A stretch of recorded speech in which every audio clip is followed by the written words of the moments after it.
This is Politics NY, not with Sky. I am Alex Mitchell filling in tonight. Welcome to Schneps Media's Rapid Fire Debates, District 11, my old territory of the Bronx, the Northwest Bronx to be specific. We're talking about Bedford Park, Kingsbridge, Riverdale, Norwood, Van Cortlandt Village, and Wakefield, and of course, Woodlawn.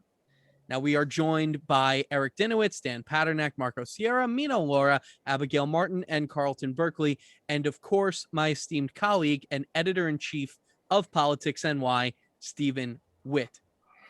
Everybody, first of all, I'd just like to say congratulations on running campaigns in an effort to make New York City a better place. And before we even get started, give yourselves a round of applause for that. Just acknowledge what you're doing during a pandemic. That's something should all really be proud of. I can only imagine what it's like. We've hosted 3 debates tonight and we're exhausted. I can only imagine what running in an election has felt like. Now, to kick things off, we would like to do what we call little elevator pitch intro, where you take 45 seconds and just say something about yourself, about your campaign, whatever really you want to say and why you're running. So, Eric, you hold the office right now. Let's start with you. Sure. Well, hello, I am Council Member Eric Dinowitz. Before serving as your councilman, I was a public school special education teacher, and I taught in schools like JFK and Walden right here in the Bronx, in the district where I was raised and where my wife and I are raising our twin boys. And but the problems I saw in the classroom, the problems I saw workers face as UFT chapter leader, problems I saw with older adults and people with disabilities as chair of the aging committee on the community board were problems I addressed as a teacher and community leader. And as city council member, I've already hit the ground running, whether it be passing legislation that improves our food system citywide or standing on the street corner, organizing food drives to put food directly into people's hands, whether it be sponsoring legislation that keeps people in their homes or working directly with individual tenants. In 3 weeks, I've already helped countless Bronxites. I will continue to fight for you and give our part of the Bronx a voice in City Hall as your council member. Thank you. Dan, let's go to you now. Sure. Good evening, everyone. My name's Dan Paternak. I'm from the neighborhood and I'm running for city council. I went to PS 95. I'm a housing advocate, and I've been on the local community board for 12 years. The Bronx has had a long history of dysfunctional politics. It holds us back from fixing the problems we all plainly see and we all end up paying for one way or another. You've seen some of these issues, I'm sure. We have to get rid of the dysfunction. We have to elect someone who will focus on housing, who will have a real plan for COVID recovery, make sure that Dickinson Avenue gets paved and that West 254th Street finally gets a sidewalk. We're still in a pandemic and we're a long way from immunity and recovery. On June 22nd, we have an opportunity to elect a real leader. I'm a neighborhood guy and I'm here to solve neighborhood problems. Thank you. Mina. Hello, my name is Mina Laura, and I'm a Dominican mom from the Bronx. I'm an educator, an activist, and the executive director of a nonprofit that serves 1,000 young people a year in the Bronx and Upper Manhattan. I've brought students up to Albany to fight for student funding. I've partnered with the governor's office for making sure that there's equity in the COVID vaccinations. When summer youth employment was cut from the budget, I organized. I brought together 14 groups and created a free summer camp for 200 kids. These are the kinds of battles we need to keep fighting until we win every single one of them. I'm proud to be running in this race endorsed by Working Families Party, Senators Alessandra Biaggi, Senator Gustavo Rivera, and others. I'm proud to be a native Spanish speaker, una inmigrante, una Latina, and the only woman of color in this race. I'm running because we need to end transactional politics and turn into transformational governments so that all of us can live with dignity, joy, and opportunity. Thank you. Marcos. Muted.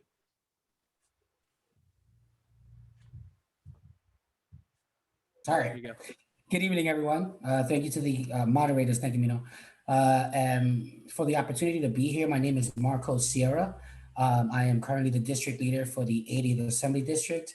I am a father, I am an entrepreneur, and I am the former program director of a senior center right here in the Bronx. I've been in the Bronx for over 20 years. And I'm running because although the district is a majority minority district, a minority has never represented its diversity or its values. For the past 30 years, it has been represented by someone from Riverdale And what that says to me is that there has been a clear inequitable distribution of resources throughout the district, from our schools to our parks, to our affordable housing and education. And we need someone who understands and has the shared lived experience of the majority of the district to represent them, that has a good understanding of what the struggles are that they face. And I am that candidate. Thank you. Abigail. Thanks, Alex. Thanks, Stephen. My name is Abigail Martin. I am a licensed social worker, a mother, a public school parent, a military spouse, and an adjunct professor at the Columbia School of Social Work. And I am running to create an affordable New York City that is just and equitable for all New Yorkers, because this city is too expensive and it does not work well for so many of us.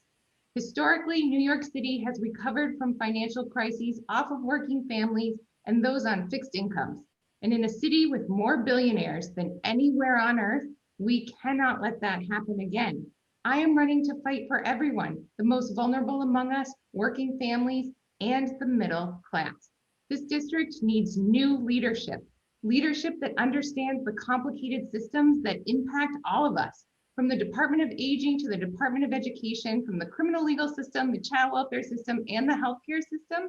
I have experience navigating all of them, and I understand where and how they change in order to better serve us. I am fighting for a better Bronx. I am fighting for you. Carlton. Good evening. How you doing, Miss Alex and Stephen? My name is Carlton Berkeley. I'm a retired New York City detective. I'm a husband of over 40 years. I'm the father of 3 and the grandfather of 2. I've been living in Wakefield almost the last 25 years. I've never held office before, but I am a fighter. I'm a fighter for everyone. And that's what I've been doing as a community activist. Even when I was in the police department, I fought against injustice within the police department, and I fight against the injustice in the courts. And I just recently, along with an organization that I'm a part of, we just changed the law that was in place for over 50 years that gave the district attorneys the right to withhold evidence against someone that's been arrested. And 98% of all convictions in New York State have been plea bargains. So I'm proud of that. And again, I've also always fought against any injustice within the city of New York. And over here in Wakefield, I'm running because the people in Wakefield has asked me to run, because they feel that their voices have gone unheard for a very, very long time. So I'm just trying to make change. But if I am elected, I'll be the councilman for everyone. Thanks for having me tonight. Thank you, and thank you all. Stephen, do you want to kick it off, or should I? I think you should, Alex. You've covered the district a bit. Yes, I am proud to say I do know a thing or two about the Bronx. I began my career at the Bronx Times. While at AM New York, I pushed to get the Bronx in the paper as much as possible. And a question I have for all of you, not just for the Bronx, but for all of New York City, it seems like there is great news coming in the sense that we might be reopening sooner than anticipated. The date of May 19th has been floated around about getting New York to a closer, true reopening. May 17th, it appears that more 24-hour subway service is coming.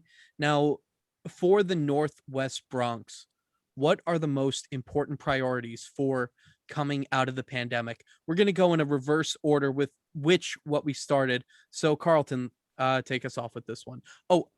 Before you get started, also, in the interest of time, please try to keep your answers between 1 and 2 minutes. We don't want to cut anyone off. And if we do, no hard feelings. We just want to cover as much ground as possible. Okay, well, we have a host. Did you ask for one, or did you ask for a few? Did you ask for one? You have 2 minutes to say as many as you'd like. Okay, well, we're going to have a host. The number one that I'm considered an expert on, and everyone is, I think at times everyone is closing their eyes to this, is going to be safety. Because since we had this pandemic, all right, everybody is used to people putting on a mask. But if you remember, before the pandemic, if anyone put on a mask and walked behind you, you raised up on them. And since we had this pandemic, people are going to continue to wear their mask, at least for the next year and a half. And what I'm saying about that is because we have seen an uptake in crime. Not to just mention the the people that are attacking Asians, which is totally pathetic, and we need to do something about that. All right. But my number one issue that I want to tackle is the safety of New York City. And along with that, we also have a host of people that's right now that are families that have lost their jobs, right, through no fault of their own. And now we're going to have to worry about people losing their homes. It's great that the governor extended the moratorium on people staying in their homes, but we also got to tackle people with jobs. I'm so happy that the schools are opening because our kids, right, was failing. It was multitudes, especially over here in Wakefield. When I talked to the parents over here, they were saying that their kids was having a very hard time. So I'm ready to fight or attack a multitude of issues that's going to come. But I really want to focus on one of the main things I want to focus on is the crime that's going to be coming. And I know it is.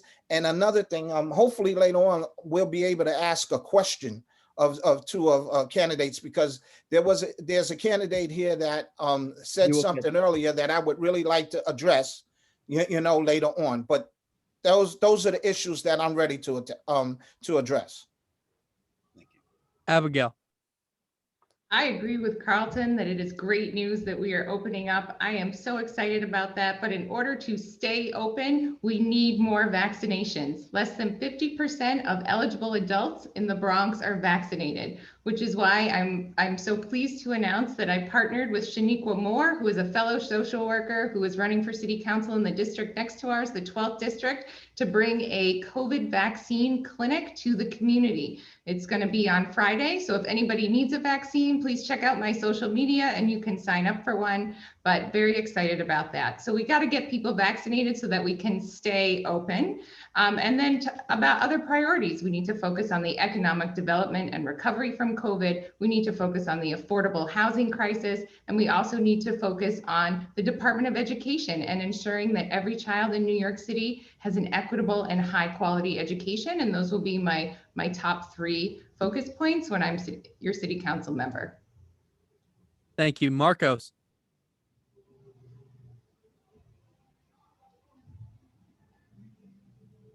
So I'm very glad to hear that we're opening, right? And in the Northwest Bronx, I believe that some of the areas that we should focus on are small businesses, right? Who have suffered the brunt of this economic downturn that we've had as a result of COVID. We need to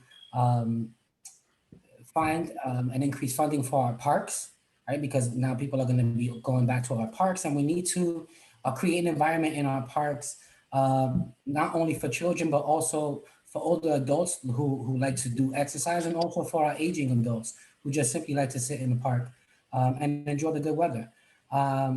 We also need to ensure that our schools have the funding and the proper equipment that they needed, including testing for students. As a parent with a child who was just recently tested at school, to ensure that there wasn't any COVID going on, we need to make sure that our schools have all of the tools and the resources necessary to keep our children safe. Mina. It's exciting that slowly but surely we're coming back. So there's a few things that need to be prioritized here in the Northwest Bronx. I agree with Abigail. We need to make sure that vaccinations are reaching our community most in needs. And how do we do that? We partner with organizations. We partner with organizations that the community already trusts, right? With organizations that are able to deliver culturally responsive, culturally competent information to educate our neighbors. And we do mobile sites, right? The vaccination rates are not where they need to be for herd immunity, and we need to increase that. Then it comes to schools. As children are coming back, and I'm so glad that my child is now 5 days a week, we need to make sure that every school is fully funded. We need to hire more multilingual social workers. We need to address not only the academic gap, but the social, emotional needs of our students, as well as our families. So we need to expand the school day. As parents go back to work, as more jobs require people to be in person, we need to make sure that parents are able to do that, that working families are able to do that. So we need to expand the school day so that parents can go back to work. We need to subsidize childcare so that parents can go back to work. And finally, as we speak about going back to work, we need to expand workers' rights. Right now, COVID is not done. We're still in the middle of this pandemic. So as councilwoman, I will be supporting legislation that will increase the rights that we have as workers, whether we are a gig worker or we're on a payroll. It doesn't matter how we file our taxes. We all deserve to have sick leave. We all deserve to stay home if we or our family members are sick. There's a bill right now that won't come to the hearing. These are the kinds of bills that I will be pushing to make sure that all workers have the rights to be able to stay home, because this is ongoing. Even as we come back, COVID is going to be among us, and we need to remain safe and vigilant and keep others safe by being able to stay home and keep getting paid while we do that. Thank you, Dan. Yeah, I'm glad that things are slowly reopening. I'm glad that the governor is, setting dates to open up everything. But we are, as the others said, and I said earlier, we're still in the middle of a pandemic, and we are a long way from full immunity and recovery. Part of the problem with immunity is that there's certain folks who can't get out of their homes right now. So for the folks who are either afraid to leave their homes or can't physically get out, we need to get to them. So it's not just mobile clinics in the area. We have to get nurses into folks' homes to administer some of these vaccines to people who can't get out. Second, when it comes down to one of the big issues, for me, it's housing. Folks are scared right now. Folks who haven't been able to pay their rent, they need to know that they have a backstop in the city and the state. And while, I'm glad that the moratorium got extended, it just seems that there's no plan rolling out from the city and state at this point.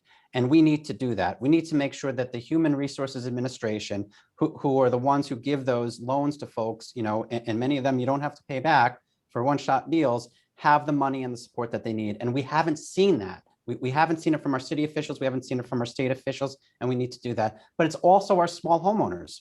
I met with an individual yesterday over in Norwood, and he's scared because, he has a small home. He does have a tenant, and the tenant hasn't been able to afford the rent. So he's scared because he's going into his savings right now to actually pay for things. So we need to support small homeowners as well. And then we need to get our businesses on track. We need to make sure that we have immediate financial remedies for our businesses, alleviate some of the pain that they're facing. And I know you have a time limit, but, I can go on for a while on that one. But thanks, Alex.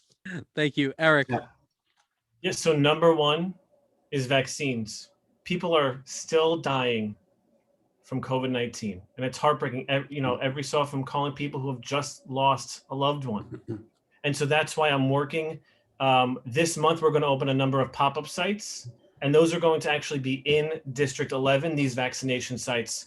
And in addition, as was mentioned before, making sure the vaccine can come to the homebound who need them. And we're finalizing the details of that, but that information will come out, the dates and times of that, but those are going to be in District 11. Beyond the vaccines, look, I taught during the pandemic, and every single day, the impact on our children beyond academics was palpable. It was awful. The social, emotional, and mental health strain it was putting on our children and our families. And that's why, yes, reopening schools 5 days a week, but providing the money, being in that budget room and fighting for every dollar to make sure that the money is behind there for whether it's staffing, whether it's space, whether it's PPE, to allow for children to be in school 5 days a week, which will also, by the way, allow our working parents to get back to work. And although we're reopening, our senior centers are still closed. And I'm pushing the city to provide at the bare minimum a timeline for when our senior centers can reopen. The number one concern I'm hearing from older adults is when are our centers going to reopen? Those were places where they would see their friends, where they would have social emotional support, where they would have book clubs and art class. And I would add that the same situation regarding the opening of senior centers is there for our temporary shelters. And I'm thinking specifically of one in Wakefield. And I'm pushing the city to give us a timeline of when our temporary shelters will go back to the way it was before, so we can reduce the number of shelters that are in Wakefield. Going off of a lot of your answers, of course, in the Bronx, the number 62 has a very different meaning than it does around the country, around the city. Along with COVID-19 vaccinations, what are other health initiatives that you'll be pushing for specifically for the Bronx if elected? Mino, let's start with you. We're going to switch up the order. Just what I see on my screen, trying to do this as fair as possible. So health initiatives, yes, 62. We are the one with the lowest outcomes of the 62 counties. The Bronx is the worst. That's a number that we need to change. And one of the things is the systemic, holistic view that impacts every sector. So the health outcomes are an outcome of food insecurity, of the lack of funding, fully funding our public health care. 700,000 New Yorkers are uninsured. Hundreds of thousands are in Medicaid and don't have access. When I and my family had COVID, I didn't have access. And right now I do have insurance and I still didn't have access to a doctor because of fights between the health insurance and the hospitals. So we need to make sure first that public hospitals are fully funded. I support the moratorium on hospitals that is now at the state level. And I think we need to look at it. How are we increasing food justice? How are we expanding healthy food options in each and every neighborhood? How are we closing the food deserts that exist right here in District 11, across the Bronx, but let's focus right here in District 11. And we can do that by expanding, having partnerships with small businesses. So we can do, again, support the revitalization, my Spanish is coming out, the revitalization of small businesses and bodegas, partnering with them, educating them and educating our communities. We can do health pop-ups and educate our neighbors and our students with community-based organizations on health justice, on healthy foods, and then partner with these bodegas to make sure that these are sold in these businesses, right? They're sold in these small businesses, because we know that a lot of our neighbors shop at small businesses, shop at bodegas, and don't necessarily shop in supermarkets that have more options. So as we think about improving the health outcomes, it's not just about our hospitals and fully funding them, making sure they're culturally competent, that they're meeting the needs of our Black and Brown communities, that they're able to be multilingual. Our mortality rate for birth is extremely high, and that needs to end. And that will be when we have more healthcare workers that represent our community. But it's about food justice, it is about housing insecurity, and it's about supporting our small businesses. Thank you, Mino. Dan, let's go to you now. Sure. Look, when it comes to, staying healthy, there's quite a few factors that stay involved, but one, healthy food in our schools, that's number one. Many children within the public school system, they need that meal in school. It's many families, sadly, it's the only meal that they're getting through the day. So it's extremely important that it be a healthy meal. So that's number one. And then educating families on healthy food within the home, and making it easy for them to actually get that healthy food. I support programs which expand the EBT cards programs to actually use them at farmers markets for healthy food as well. And I'd like to expand those programs. Sports is another very big thing, and physical education for children at a young age. Get them going, train them, get them active. When it comes down to being healthy, it usually comes down to diet and exercise. Like diet is usually, exercise and food and how you're eating. And we need to train kids from a young age about these items. Lastly, it is a big part education in a multitude of different sources of how to act. And then it is our healthcare. And, we have a huge healthcare problem here in the Bronx, and we need to expand healthcare to make sure that our families, especially our children, are able to see a doctor, when they need. They should be getting their annual physicals. They should be aware of all of these things going on. And I think those are some huge focuses for us as city council members, and to push on the state level as well. Thank you, Dan. Eric. Thank you. Thank you. Well, first, as city council member, we have already voted on legislation and passed legislation that seeks to improve our food system and create a mayor's office of sports and recreation to have that activity, to promote activity and healthy eating with our children and throughout the entire city. Back when I was a public school teacher at the John F. Kennedy campus, I taught environmental science, and we had a school garden. And I would bring students to the garden. We would grow food, and I remember I would take a tomato off the vine and eat it. Some of the kids would freak out. At first they would freak out, and then they would reluctantly start to eat it. And you would see this change in them. They would they would start to see the connection between where their food came from and their bodies. And some of those students then, instead of bringing Doritos and Pepsi for breakfast, they'd bring an apple. I believe that education is key in this, and I believe that moving away from high stakes testing and investing in school and community gardens and educators who can teach it is a huge and vital component of that. Asthma is also a huge concern here in the Bronx. Most of my students, when they were absent, it was probably because of asthma. When I was on the phone with the mayor the other day, I stressed the importance of daylighting Tibbetts Brook, which would create over 3 acres of parkland, create a bike path, and it would do it in a community of color in Kingsbridge. It would connect the Putnam Trail to the Harlem River Trail. It would benefit our environment, the stress on our sewer systems. And so by increasing parkland, helping our entire food systems, and providing education for our children, those are just some of the ways which I have and that we will improve health outcomes here in the Bronx. Sorry. Thank you, Eric. Marcos.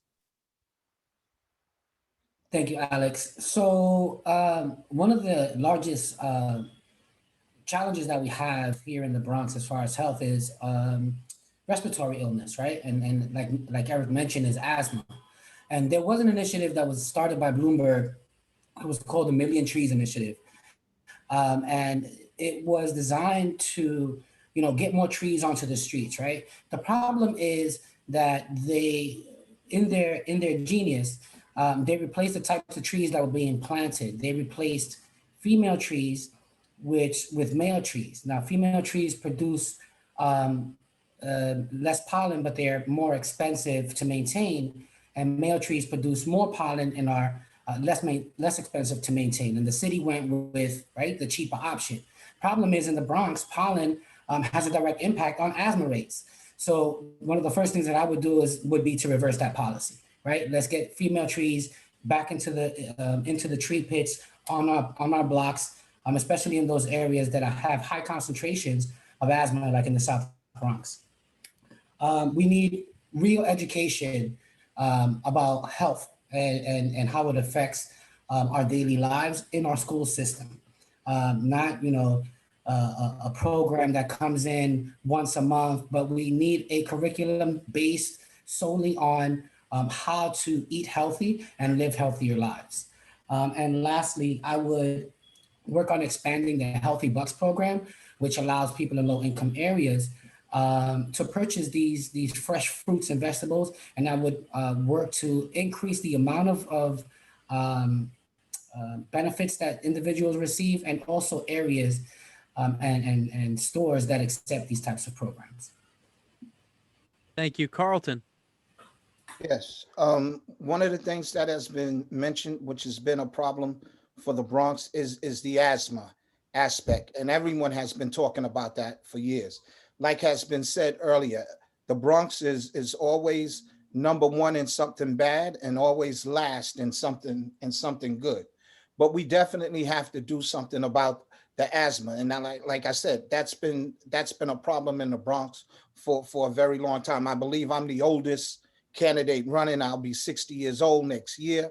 All right. And that's all I've heard. Right. Another thing is the gas emissions. All right. We have to, with all of these commercial trucks coming through our neighborhoods, with people idling, all of that exhaust goes in the air and people have to breathe it. And we know most of the time what neighborhoods that they're in. All right. We have to do something about that. And we have to go green. All right. Because going green will make things a lot more healthier. Another thing is everyone has talked about is healthy foods. There's a restaurant, I forget the name, but it's in Riverdale. I know it's like gourmet, something nice. A friend of mine went to that restaurant and told me about it. And I said, listen, we need to have restaurants like that throughout the district. It's very good, healthy food. And that's what we need in these neighborhoods, such as, Wakefield and in Norwood and in Kingsbridge and the other areas, the same thing that they have in Riverdale. I look at Riverdale and I look at Woodlawn as being the best areas, all right, in the district. And I would like to duplicate that, all right. Now, as far as hospitals, our hospitals need to be fully funded so that people, when they get hurt or they're sick, they don't have to worry about getting a bill. Just get into that hospital and get taken care of. Since this pandemic, it has already quadrupled what people are going through now. All right. Other than that, housing is a very, when we look at housing, we have to attack health on that. When people living in rat and roach infested areas, that's a health problem. All right. And when we have children who parents aren't working and can't afford to buy healthy foods, that's when they turn to potato chips and they turn to the other. And I'm not talking bad about the other restaurants that are in the area, but they've been around here for years, and we need just healthy food restaurants. Another thing is our parks for people to exercise. All right. And over here at PS 16, right, for 6 years, we've been waiting for the funding. We got $1.5 million, and our park has just been sitting here. And that park can be utilized by people in the neighborhood and our children in school. Last but not least, right, our children in school, they need a healthy diet. Most of you don't know that close to 75% of all of our children are obese, and that's because of the diet that they're given in school. So all of that need to be changed, and if I am elected, I will fight for those issues. Thank you, Carlton. Abigail. First of all, I want to know where Eric's students come from, because in my experience working with youth in the Bronx, they're a tough sell for a tomato. So props to you. I think that's awesome. And let me just say this, you know, the Bronx has been 62 for a long time, and that's why we need new leadership. And that's what I'm here to do. You know, my background in social work, I've worked in healthcare. I started my social work career at Montefiore in 2004. And then I went back there in 2012. And I've also worked at the Union Community Health Center off of Fordham Road. And one of the things that really stuck out to me through all of those experiences is how you can't address health in a silo. You absolutely need to look at the nutritious food that people are eating. You need to look at the quality of their housing. People need to have safe and well-paying jobs, and we need to look at climate change and ensure that we're fighting climate change. And, you know, speaking of asthma, my twin daughters who are 6 have terrible asthma. The last 3 days haven't been in school because their asthma has been so bad. We've lost nights of sleep. So I get that hits really close to home, and we need to make sure that we're doing all that we can, because all the kids in the Bronx deserve clean air. The other thing I want to say about health is that we have to look at poverty and how that impacts health.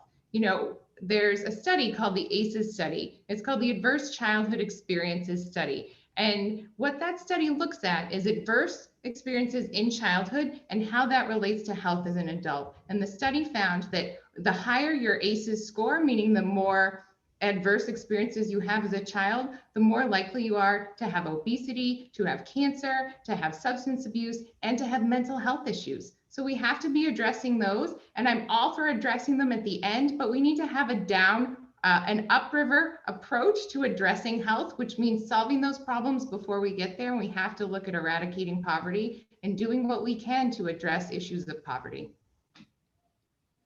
Thank you all. Steve, I believe you have a question now. I kind of want to open up the floor a little bit. We're all in a silo, so everybody can ask one other candidate a question that they have about their candidate, and their candidate will have 30 seconds, Alex, you think, or 45? 30 seconds to a minute. I think we can afford that right now. Okay. So you ask a question of that candidate so we can kind of interact, and then that candidate has a chance to respond. Okay.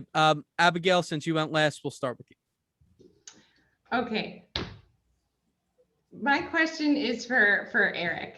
You know, Eric, you are you were a special education teacher, and these kids had a really tough year, right? This is arguably the hardest year that kids and teachers had. Zoom school, lack of consistency, a really hard time. And you knew you were running for city council, and you started the year in September in a new school, and then you left your school in January, and you left your students in January. You know, as a social worker who's worked with kids, special education kids who really need consistency, I find that very concerning. And so my question for you is, are you going to do the same thing to District 11 that you did to your students if another job comes up or some other stepping stone in your political career? So I taught in our public schools children with special needs for almost 14 years. And even on the first day of school, I saw children who were embarrassed, but they were squirreling away extra sandwiches in their bag. My children were hungry. Students came in with their stories of being homeless. Students were absent because of asthma. One of the reasons I'm running is because I know that I can do so much more for those very students who I am seeking to help in our entire city than I could in a classroom. And you know, it was the same decision that our Congressman Jamal Bowman made when he left 6 months before his election, because he knows what I know. He knew what I know, which is that we can help so many more children in the city council, in Congress, than we can in 45 minutes with them. And in less than 3 weeks in office, I've already done that. I've already put food in the hands of those very families who need it. I've already voted on legislation that improves our food system and provides those very children with more information and better food about food that they can have over the summer with their summer meals. Those very homeless children, the very first bill that I sponsored was the expansion of the right to counsel, which would provide my students, the students that I fought for almost 14 years for, with free legal services if they are facing evictions. Can you commit? Wait, nope, next person gets a question. If we can do a second round, we will. Yeah. So who asked the next question, Alex? Eric, since you answered, do you have a question for someone? Sure, Carlton. How's it going? All right, buddy. That's the question. Forget it. First of all, I want to thank you. It was a very kind phone call you gave me a few weeks back. I deeply appreciate that. You are a great guy, and I know you care about the community. I know you care about Wakefield. You care about the quality of life there, and I deeply value the work that you've done in advocating for criminal justice reform and the needs of Wakefield. So I'm going to ask you, regardless of the outcome of this election, will you commit to working with me to improve the lives of our neighbors in Wakefield and our neighbors throughout District 11? Oh, okay. Well, first of all, yes, I did give you a call congratulating you. And of course, I would work with you or whoever wins, because just because I doesn't win doesn't mean that I turn my back on the constituents or the people in the community. Yes, I will definitely work with you just as well as I would work with anyone else. And I also have said on other debates, the 2 or 3 number one issues in Wakefield, which one of them, like you said, you addressed at first, is the shelters. We do not want to become the homeless capital of New York City. And like I said on that phone call, that if you do win, then you won the special and you win this one, I'm going to hold you accountable. All right. I'm definitely going to hold you accountable, but at the same time, I will work with you. Yes, I will. Thank you. Okay. So, Carlton, do you have a question for someone else, or? Sure. Yes. My question is, being that I have a background in law enforcement, and this will be for our sister Mino. You know, being a cop for 20 years, and I joined the police force back in 1984 and did 20 years. I worked in various units.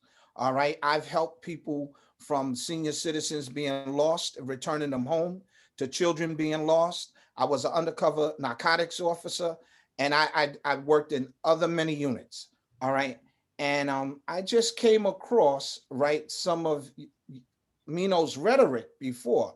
And it's very disturbing and hurtful where she has used language as F-U-C-K, the police, and her field director, Megan Washington, has listed all cops as monsters.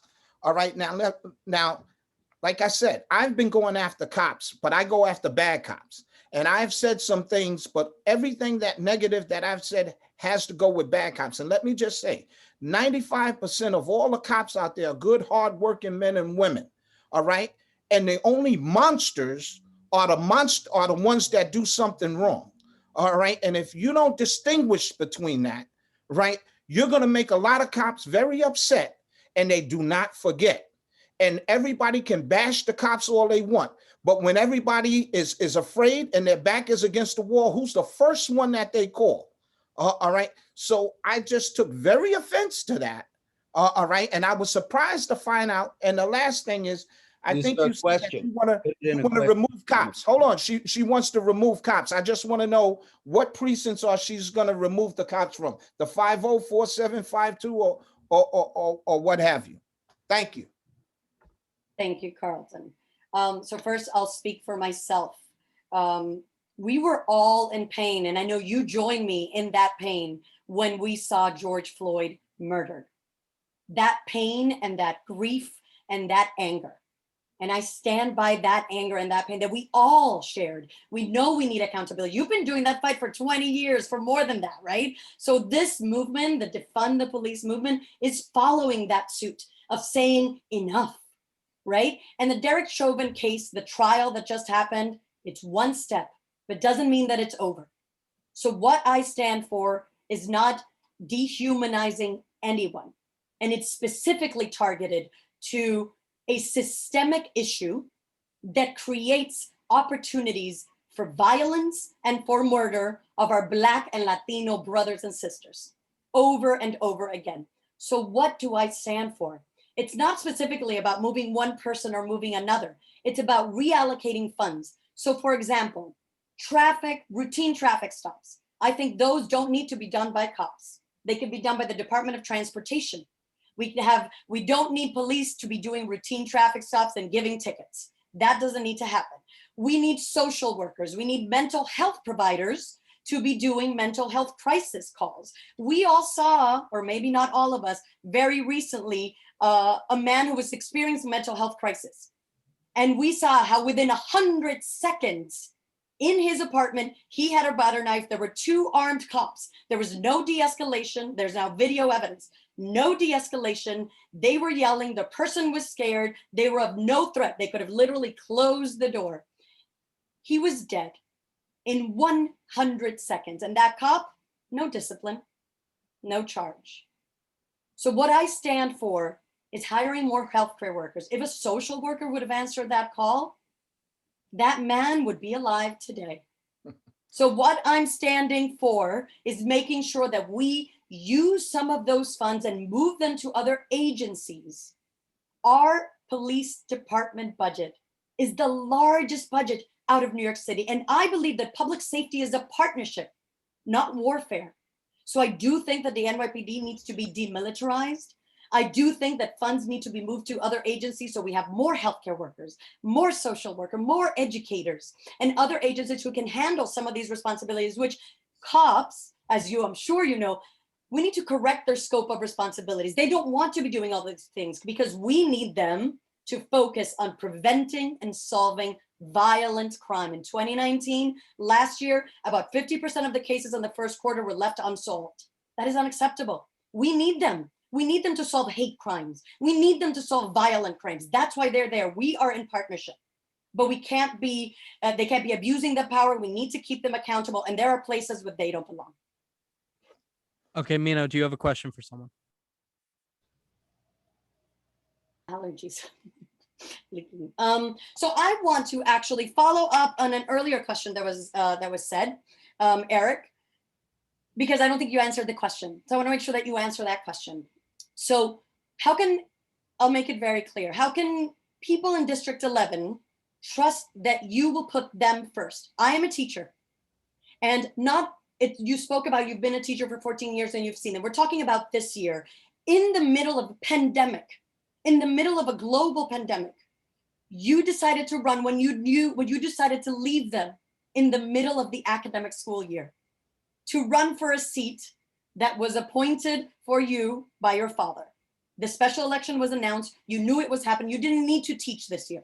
You could have said in August, I'm not going to teach because I know I'm going to be leaving out. So how can we trust you that you will put us first? Because you didn't put your students first. You put them in that crisis on top of this crisis that we're all dealing with, especially students with special needs. So I want to talk about that word trust for a second, because in your question, you lied. Nobody was appointed to this seat.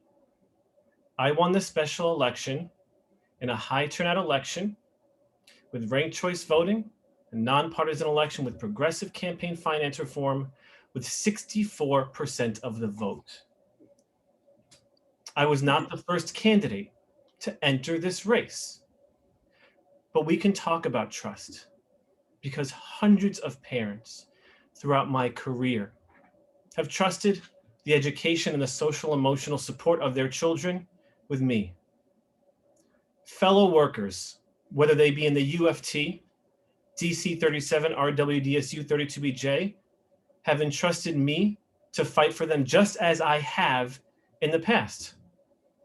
Older adults trust me because I've gotten results for them, beaten back cuts to our express bus service. People with disabilities trust me because of the work that I have done on behalf of them to secure accessibility on the 4 train on Mashalou Parkway. I am running because our community needs a voice, and those very children, those very workers, those older adults, those people with disabilities need an advocate. Those very people who I have fought so hard for so long have an advocate now in City Hall. And in less than 3 weeks, I have already gotten results for them. And I am committed. That your dad helped to vacate. I mean, that we know, right? I'm sorry, could you repeat that, please? This was a seat that your dad helped to vacate, right? He appointed. So that's also sorry, but that's also incorrect. Okay. Councilmember Cohen, well, this is important because it's very important that we don't lie and say things that aren't true. Councilman Cohen, then Councilman Cohen, made his intentions very clear. And Councilmember Cohen was able to garner the support of elected delegates throughout the Bronx to get a nomination, right? Regardless, the seat is open. The seat was open. And I ran, you ran, there were a number of candidates, and we all ran in the election. And again, when almost 10,000 people showed up to vote, 10,000 people, after all 11%, 10,000 people, 11%. Higher, 11%. Okay, but it's higher than the 2019, 17, and 14 primary elections, higher turnout than almost any special election in the past decade in the entire city. Our community came out to vote. I won in every single neighborhood with a broad and diverse coalition of support. I won after all the rankings were done with 64% of the vote. As much as we'd love to continue a spirited debate, we are running out of time. So we do have to move on. Dan, do you have any questions you'd like to ask? Unmute here, sorry. Yeah. I'll follow up on Eric, and I'll just try to keep it simple so that way, maybe you can do a little differentiation. I would say this, in the last 2 years, Eric, what would you say is the most significant political disagreement you've had with your dad, who's our local assemblyman as well, in an area that he has taken a position on in Albany and that maybe you disagree with? Well, I'll tell you two, and one, the most significant one that I can think of is when he was carrying petitions and running as a delegate for Joe Biden. I think I know what you're going to say. What am I going to say, Dan? Warren. You got it. Yeah. It was a disagreement we have. Is there any other one you'd say in the last 2 years? I mean, there have been a lot of issues that have come up. I believe he and I have disagreements on accessory dwelling units. But look, again, the people of the district know that I am going to fight for them and that I have been fighting for them in the council and before I was in the council. And I am so much more interested, and I believe the voters are so much more interested in the differences between the 6 of us here than the difference between myself and any other local legislator.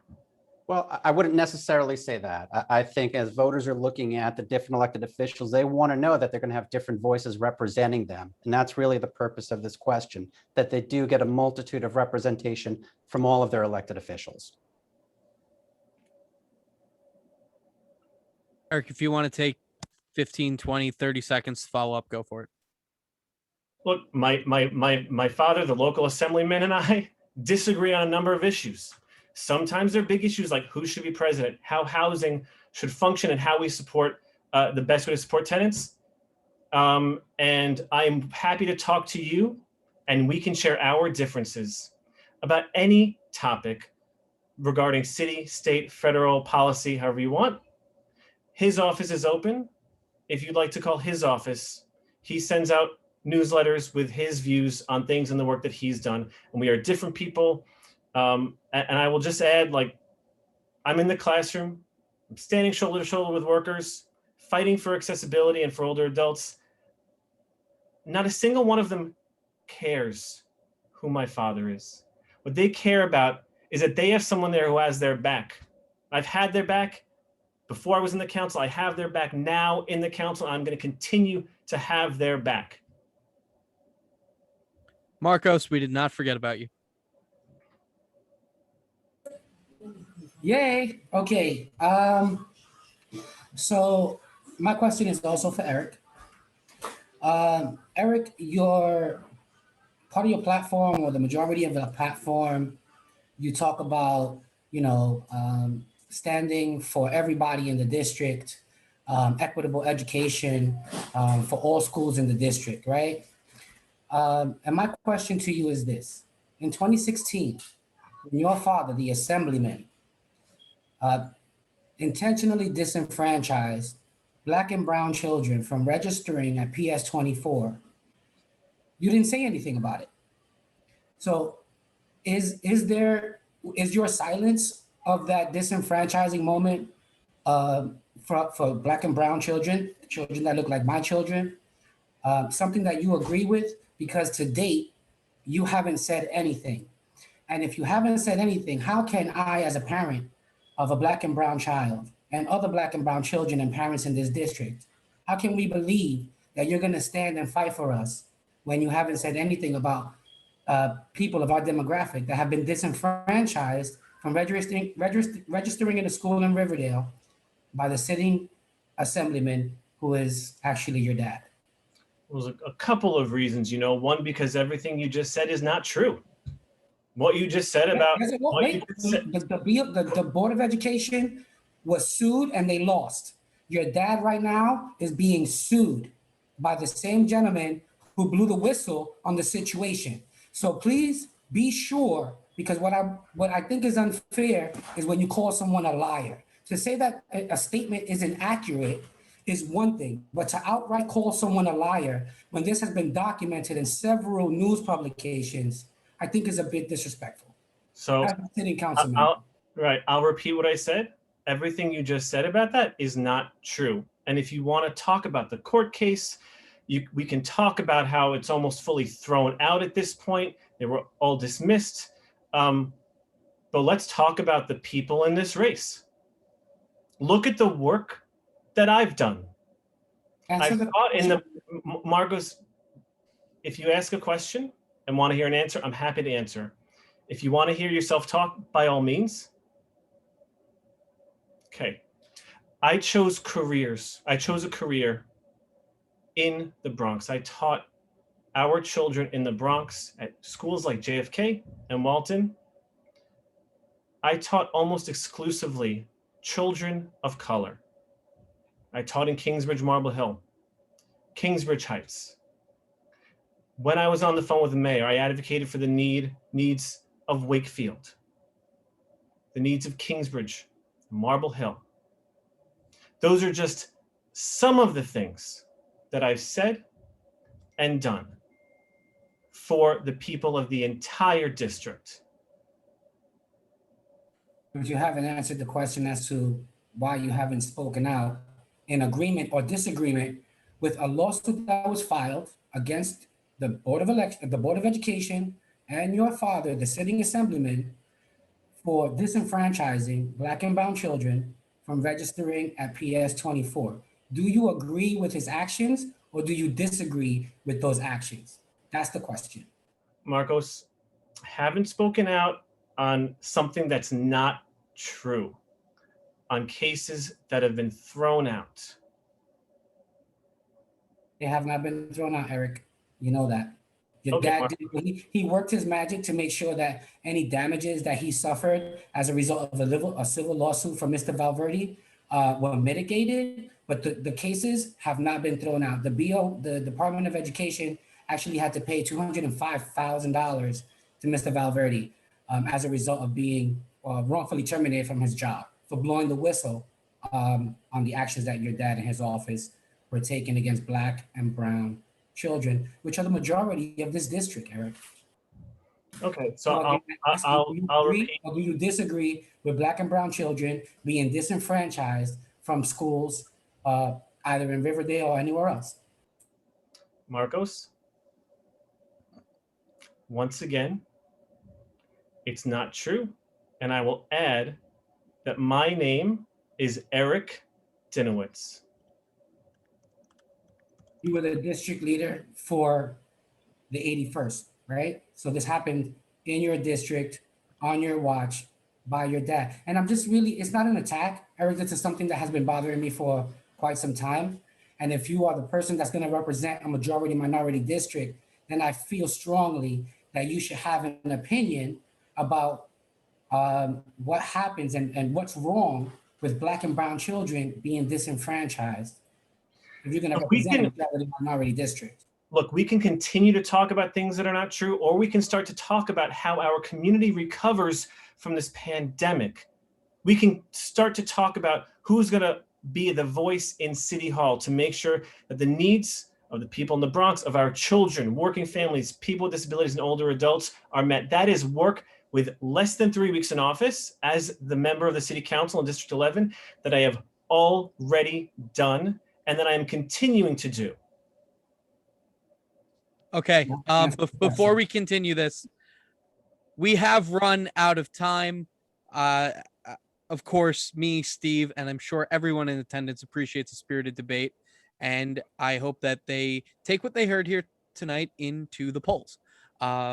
Thank you all so much for joining our Schneps Media rapid fire debate. I'm sorry we didn't get to have fun, but we were talking about real stuff. So I don't think anyone is too opposed to that. To all the candidates, again, best of luck to you all. You're all running to make your city a better place. Can I just add one thing?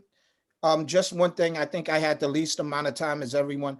When people, and I agree with Mino and about the reallocation, all right, but what people got to understand is when we bring in those health providers, right, and emotionally disturbed people, the police got to be with those health care people, because people don't know how emotionally disturbed people react, especially when they have weapons. It was totally wrong when that person got killed that Mino described.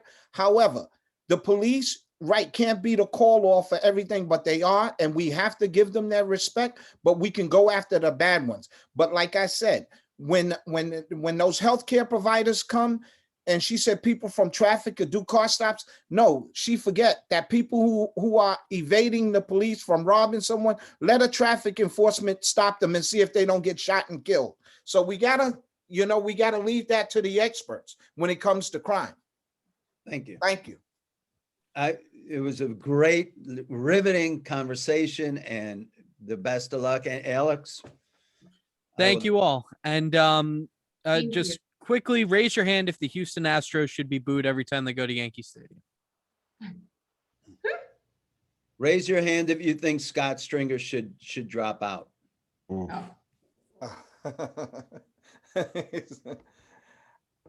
Raise your hand if you would vote for a Republican at any time. Oh. Raise your hand if you'd vote for a DSA candidate anytime. Democrat Socialist of America.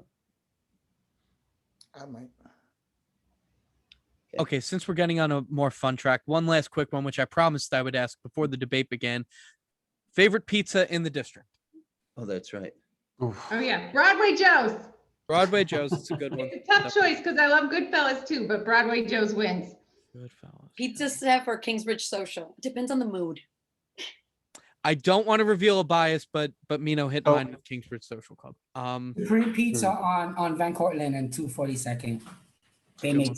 killer Yeah, pizza. but Kingsbridge is like gourmet pizza. It's not like New York City pizza. It's But it's brick incredible. oven. I have to That's agree the with problem. Abigail here. I don't think Gourmet. that Yeah. pizza. So Kingsbridge Social, you don't really go to for a slice. Like, That's if you're getting why a it's so slice of beautiful, Chef. pizza, you know, But it's you do different. go for a wonderful brick oven pizza. What is Of course. New York known for? Is Well, the you're forgetting a few. Sam's Pizza, you know, Broadway Pizza Pasta, both on 231st Street, both amazing. Yeah, Broadway That's Pizza where I used to, Pasta. as a kid, I used to go to those two places. Oh, when I was in- amazing.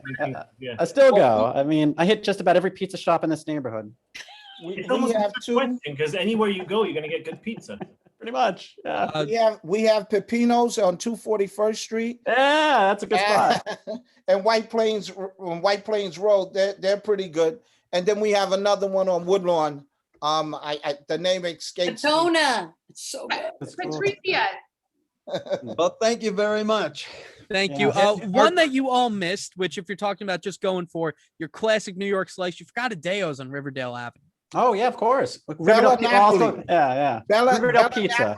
Bella Napoli on near Reed Avenue and Bronx. I think it's Bronx Boulevard, right above Bella Napoli.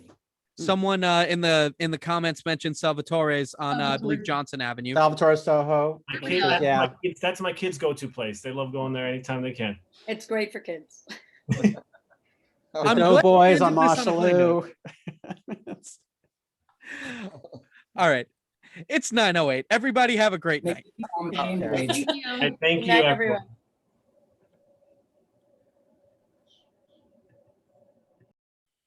Good evening, everyone. Thank you to the moderators. Thank you.